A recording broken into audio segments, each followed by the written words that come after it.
Hello there, welcome to the Football Bloc. My name is Brandon, and today we're going to look ahead and do an overview of all the remaining World Cup qualifier matches. Today we're going to go look at each confederation.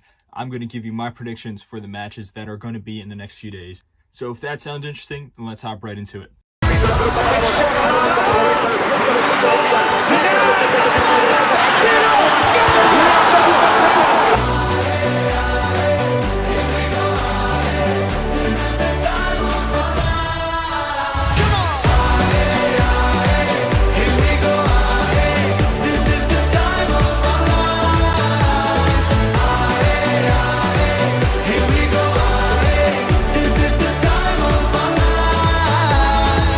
So anyway, guys, today we are going to look at each confederation. We're going to look at each of the games that are coming up. I'm only going to focus on the games that are within the next few days because there are some other games that will be coming up in the next few weeks, such as UEFA. They're going to have like a tournament type thing. There's going to be intercontinental playoffs as well. So we'll get to those when they come about.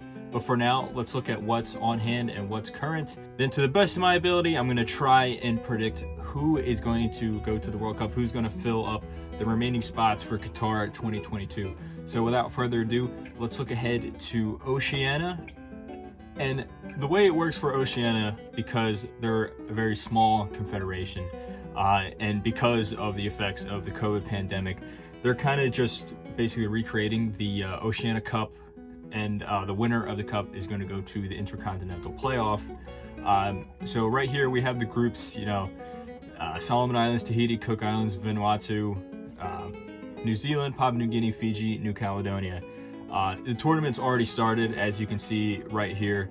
And I'm not going to go super in-depth with this one. I'm not going to go super in-depth with any of these confederations because you don't have a lot of time. But this one I'm not going to spend a whole lot of time on because I think it's pretty obvious that New Zealand is going to be the winner of this tournament. If they don't win this tournament, then that will be, a total failure on themselves because New Zealand is by far the most talented team in Oceania. In general, they're not that bad of a team, actually. They do have some good players. They all have a lot of Premier League players, but maybe Tahiti is the second best, but there's such a gap between New Zealand and the rest. So I think it's pretty obvious that they're going to be the ones going to the Intercontinental Playoff, and they're going to be playing the fourth best team from CONCACAF, which we will get on in a little bit. Now let's go to South America. In my opinion, the hardest of all the World Cup qualification cycles. Now, there are some pretty tough ones. There are some pretty ruthless and cutthroat ones. We'll get on to Africa, for example, in a bit. But I just think the way that this is set up, the round robin tournament, where it's basically a league table, and the rivalries between these countries, the history that goes back over a century, basically, and just also the geography too. Like some of these countries play like 10,000 miles above sea level, and just also the talent as well. And like I said before, the rivalries. These teams have hatred for each other. So Brazil and Argentina have already qualified. They already punched their ticket. But we have Ecuador, who are guaranteed at least 5th place, at least going to the Intercontinental Playoffs. But once you go past 3rd place and you look at 4th, 5th, 6th, and 7th, as you can see right here, it's pretty tight. And realistically, any one of these teams could, or any two of these teams really, could fill up 4th and 5th. Now let's look ahead to the matches so far. All right, so there are 2 match days left. We still have the Brazil and Argentina game that needs to be replayed. We have some big matchups here. Uruguay versus Peru. That's definitely going to be one to watch out for. Brazil versus Chile as well. Chile versus Uruguay, probably the most important matchup of this tie, honestly. And if you're looking at each of these teams, let's go back to the league table. If you're looking at these teams, Uruguay, they just sacked Tabarez. They have a talented squad, but it's kind of regressed over the past few years. I mean, you have Suarez and Cavani up top, of course, but, they're getting a little older. Godin is still around, but he's getting really old, as well as Muslera in goal. And they do have a very, very talented midfield, though. Now you look at Peru, and honestly, look at this team. They're just really old. Like, no more Paulo Guerrero, Cueva, Farfan. These guys are just, they've been around for almost a decade at this point, maybe even a little longer than that. But hey, Gareca is a very good coach, and even though this team physically is getting on in age, they still have that team mentality. They're a very strong collective. They got 4th place at the Copa America last year, so Peru, and also don't count them out because they were 10th at one point, and now they are 5th. So Chile, on the other hand, it's similar problems to Peru in that their golden generation, if you will, is declining heavily. Edo Vargas, he's still around, not as good as he had been in the past. Alexis Sanchez, not the player that he was 5 years ago. Same with Arturo Vidal. Aranguis is still, he's a very consistent player, but he's not at the height he was in, say, 2016. And the difference between Peru and Chile is that you just don't feel that Chile had this collective mentality, this consistent behavior that Peru do. Colombia, on the other hand, Colombia is really disappointing this go around because, okay, they don't have a Falcao type leader. Falcao himself is very old. James Rodriguez is now playing in Qatar. But still, this team is very talented. You look at Jeremina at the back, Ospina's still around. Up top, the strike force, you have Duvan Zapata, Luis Muriel, Rafael Santos Borre, as well as Miguel Borja, guys like that, and they just can't score goals. They've gone, I think, 7 games without scoring a goal. And defense, they've been okay, good enough, but still, this team, they've gone through some managerial changes and stuff like that. But when you look at these teams, I think that, obviously Brazil and Argentina basically lock on for second place. Just look at first and second place, just look at the points. I would also say Ecuador is a lock on for 3rd. Now, when it comes to 4th, I think that, now this might be controversial, I think that Peru is actually going to finish in 4th, and I think Uruguay is going to be the team in 5th, and I think Uruguay is going to go to the intercontinental playoffs. Now, will they win it? I'm not sure. We will look at that playoff when it comes about, when we know for sure who is in that. But I just don't. I think Chile. I don't think they're going to make the World Cup, and it's a shame because they missed the 2018 World Cup in dramatic fashion. I don't think they're going to make it this time around. And Colombia, as sad as it's going to be, I don't think they're going to make it either. But that's how cutthroat South America is. As I said, Chile didn't make 2018, even though they were the back-to-back South American champions, winning the 2015 and 2016 Copa America. And hey, Colombia just finished 3rd in the last Copa America, and I'm saying that they're not going to make it to the World Cup. So, yeah, this is tough. It's tough down in South America. But anyway, let's go on to the next one. Now we have CONCACAF. This one, a little similar in the sense that this stage of qualification is kind of a league format in that sense. Canada is already qualified. Canada, by far, has been the best team in North America this cycle, which is kind of surprising considering Canada don't have the same history that, say, Mexico or even the U.S. have. But they have a really talented group of young players. You're talking guys like, Alphonso Davies, of course, but Kyle Larin, Jonathan David, Eustachio. These guys very, very talented, and it shows because, they've already punched their ticket. They're done. They're just coasting. Now, when it comes to, I would say, 2nd place down to 5th place, that's when it gets tight. And, you would expect the U.S. and Mexico to qualify, but it's not a definite. It's not a definite. And similar to South America, I think that you look at this cycle, besides Canada and the U.S., all the squads have kind of declined since the 2018 World Cup.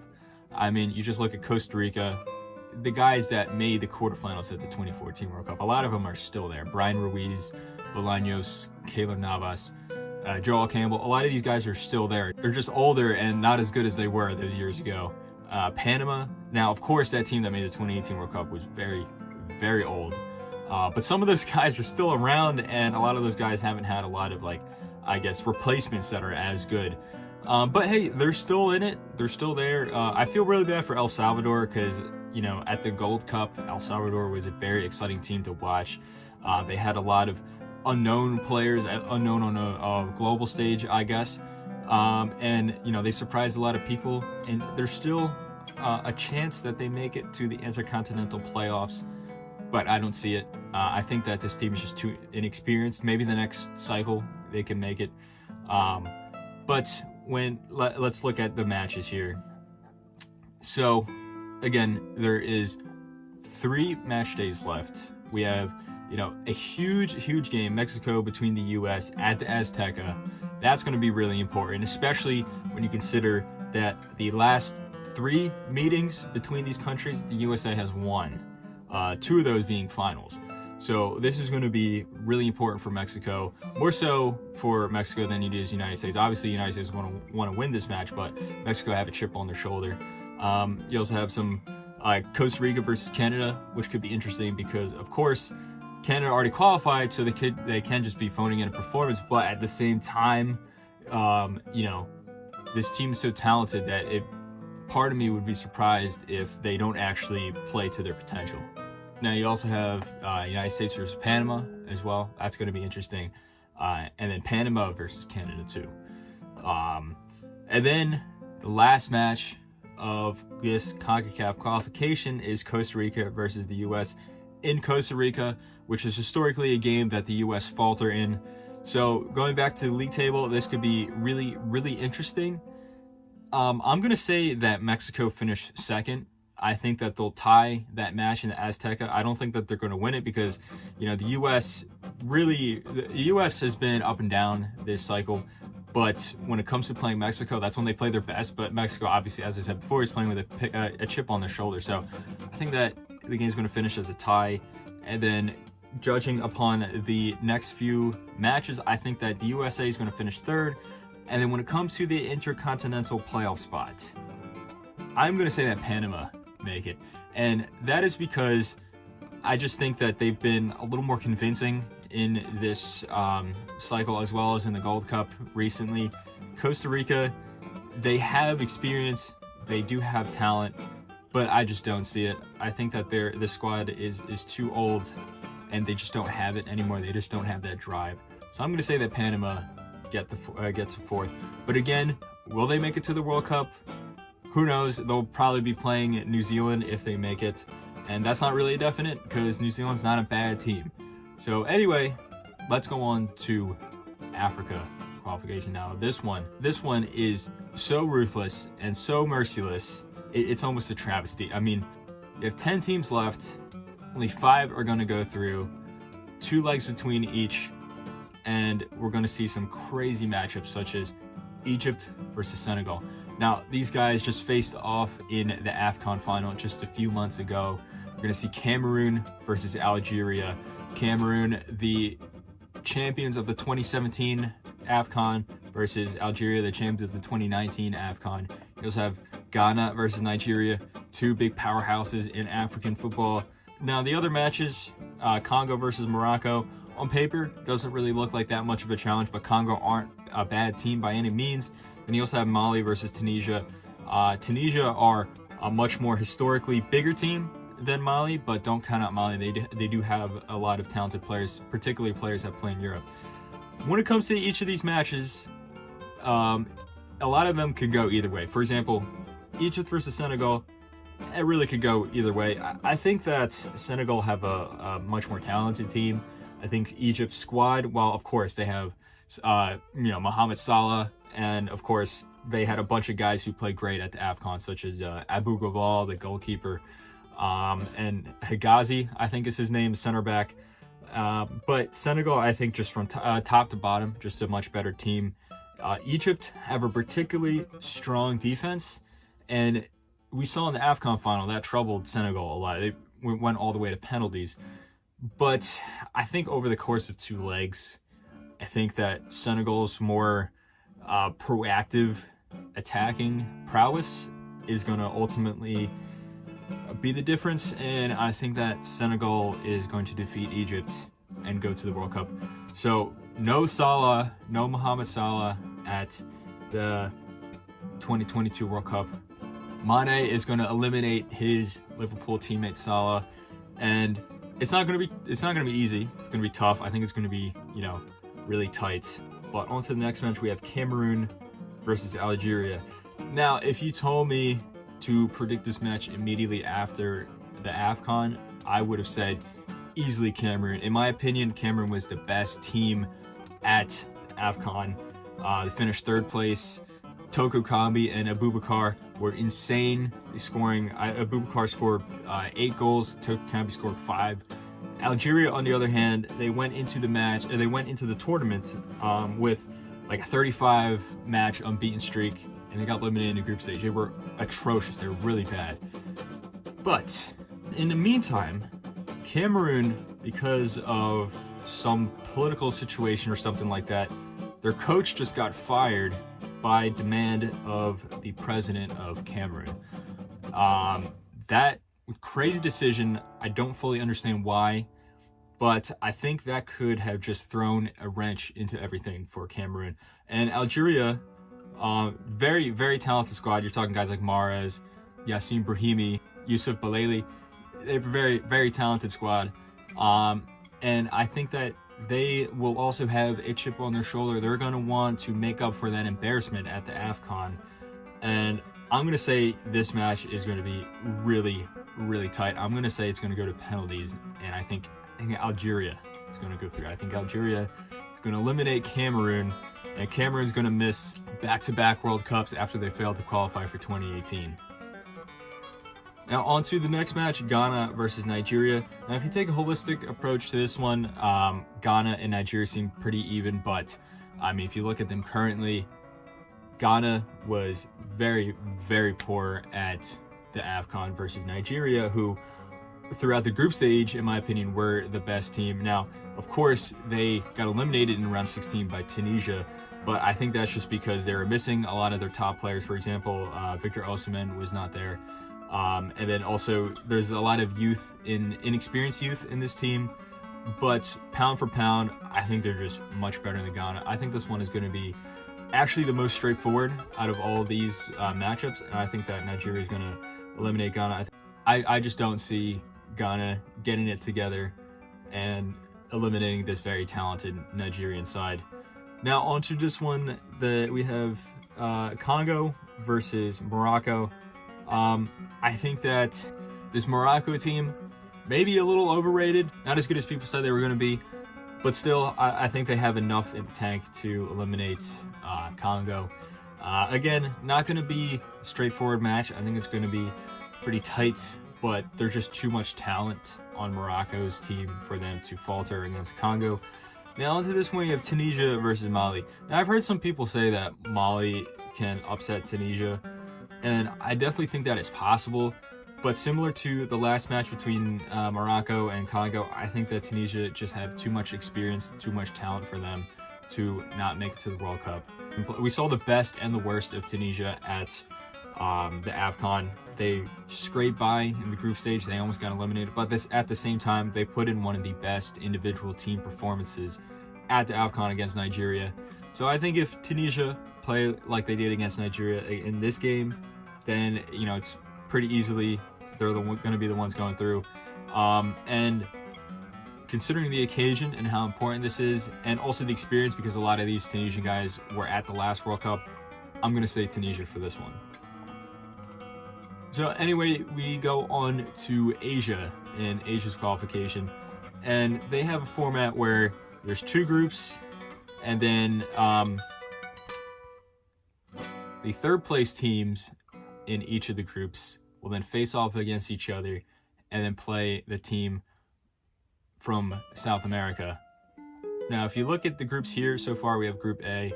Iran and South Korea have already qualified. They've been very, very good this tournament. But when you come on to third place, it's pretty close between UAE, Lebanon, and then it's a possibility for Iraq to sneak in there, but I don't really think it's possible.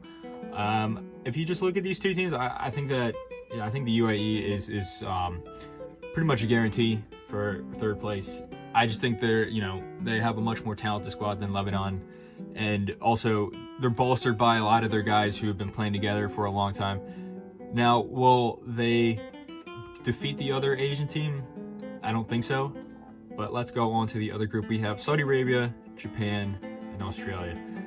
This one is pretty tight at the top, but then there's, obviously you can see as the points here, there's a huge gap between 3rd and 4th place. As Oman, China, and Vietnam are already all eliminated, so it's down to these 3 teams.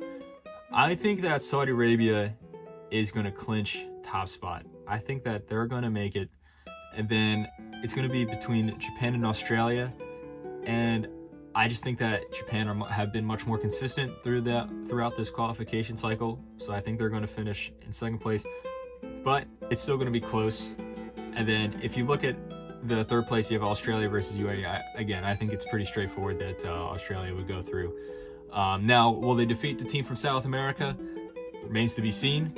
We'll get on to that when those matches come closer. Now we have our final confederation to look at, and it is UEFA, the European Confederation.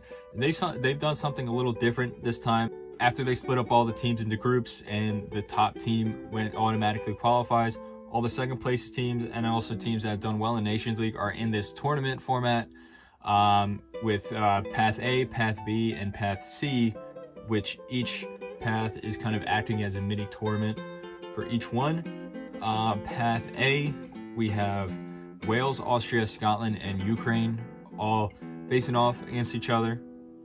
Now all these teams I feel like are pretty much around the same level. They all qualified for Euro 2020, and they all did reasonably well considering their talent pools. If you look at Wales versus Austria, I think that Wales just have a much more talented team. I think that they'll go through versus Austria, but I think it'll be pretty close because Austria can play when it's their day. They can be very, very good, but at the same time, they're not as consistent. But I think that Wales is gonna overcome the Austrians. Now, when it comes to this game, we have Scotland versus Ukraine. Now, you can make the argument that all the political stuff that's happening, whatever, is gonna unify the Ukrainian people around their team. I don't see it because this Scottish team is very, very good. I think they're a little unlucky not to qualify for the knockout stage in the Euros. But this team, this is probably the best Scottish team that we've seen in over 20 years. And I think that, again, it's not going to be close. It's not going to be straightforward. It's going to be really tight. But I think Scotland is going to go through.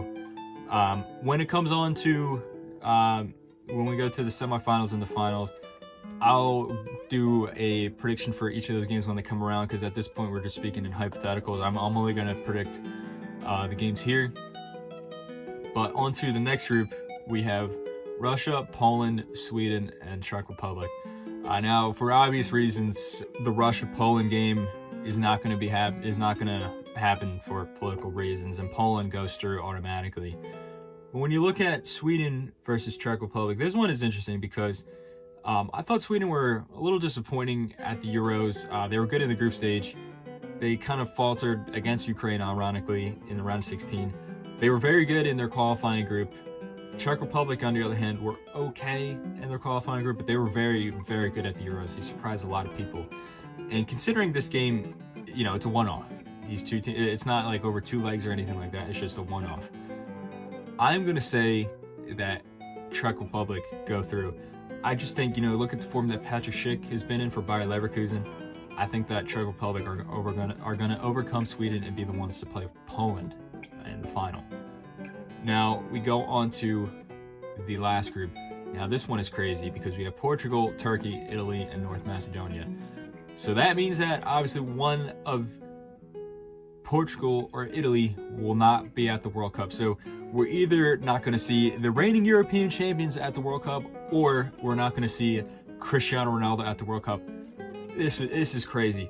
And when you look at these two teams, I think that Italy just got unlucky because, you know, they played pretty well throughout the qualification group, but, you know, they had just 1 or 2 games here and there where they instead of winning, they tied, and then, you know, they just, the way the points worked out, they slipped up. Portugal, on the other hand, that is down completely to their manager, Fernando Santos, And I think that he's a good manager. Obviously he's a hero for Portugal. He won the Euros, but his style just does not fit this Portuguese team. You know, Santos, he likes to play this pragmatic, defensive, very ugly type of football, and that works when you have a team that's just not talented. I mean, go back to 2016. The guy that was wearing the number 9 shirt for Portugal was Adair, and I believe he was playing in the Russian league at that point. Now Portugal have one of the most talented squads in the entire world, and you can't be playing this just pragmatic defensive football. You need a guy, you know, a guy like Ancelotti or Zidane who can come in and just handle the big egos and have this team playing to their potential, and Santos is not the guy, but it's not looking like they're going to sack him anytime soon. But looking at the games on hand, Portugal's going to play Turkey. Considering all the problems that Portugal has, I still think that they are going to easily defeat Turkey. Now, this Turkish team, very, very disappointing at the Euros. They're probably the worst team at the Euros. And I just don't see Portugal losing to Turkey. On the other hand, you have Italy versus North Macedonia. Similar situation here. I think that North Macedonia as a team is actually better than Turkey. Of course, Turkey have much more talented players, but I think that North Macedonia is just a much more talented team. But still, Italy is the reigning European champions. I think they'll roll over North Macedonia. It'll probably be an interesting game because this North Macedonian team is a very fun team to watch, but I don't think Italy's win will ever be in doubt. So anyway, guys, that has been my overview for the upcoming World Cup qualifiers. Let me know what you think is going to happen in the comments below. Let me know where you're from, what country you're from, and if your team has already qualified for the tournament, or if they're out, or if they're one of these teams right here that still has a chance. Let me know what you think is going to happen. Anyway, guys, my name is Brandon. This has been the Football Block. Make sure to like and subscribe, and I hope you guys have a nice rest of your day.